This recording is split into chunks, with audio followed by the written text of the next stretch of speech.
ইছামতির ওপর বাঁশের সেতু, মরণ ফাঁদ চেহারা দেখাবো, যেখানে পায়ে পায়ে মৃত্যু যেন অপেক্ষা করছে। এই ভয়ে স্থানীয়দের তাড়া করে নিয়ে বেড়াচ্ছে, ঝুঁকি নিয়ে পারাপার করছে কয়েক হাজার মানুষ। নিত্য নৈমিত্তিক এই ছবি।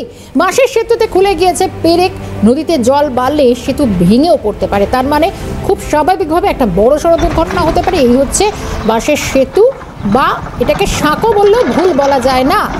ইছামতি নদীর ওপর রীতিমতো এই সাঁকো ভেঙে গেলে বড় দুর্ঘটনা ঘটতে পারে। কি আশঙ্কা তারা করে বেড়াচ্ছে গ্রামবাসীদের, শুনবো। তো ভয় লাগেই, কেন? যদি মানে কোনো দুর্ঘটনা ঘটে গাড়ি টাড়ির জন্য বেশি একটু ইয়ে লাগে। গাড়ি একা হেঁটে আসলে অতটা না, কিন্তু গাড়ি টাড়ি থাকলে একটু অসুবিধা হয়, আতঙ্ক লাগে। তো ব্রিজটা একটু ভালো হোক, ভালো করে যাতে মানে পাকা হোক, এটাই চাই। দুর্বল বাস দিয়ে করা, যখন তখন অ্যাক্সিডেন্ট হয়ে যেতে পারে। অ্যাক্সিডেন্ট হয়তো এই যেটি পারে হয়, হচ্ছে। এবার তো একেবারে জরাজীর্ণ অবস্থা তো। হ্যাঁ, জরাজীর্ণ অবস্থা। বর্ষার সময় কি অবস্থা হয়?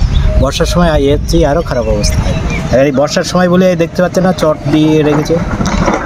আপনাদের আতঙ্কের মধ্যে রয়েছেন? আচ্ছা, ভাইকে যাই আমরা, সরকার পক্ষ যদি একটু খেয়াল করে তাহলে আমাদের যাতায়াতের ব্যবস্থাটা খুব ভালো হয়। কি অবস্থা আছে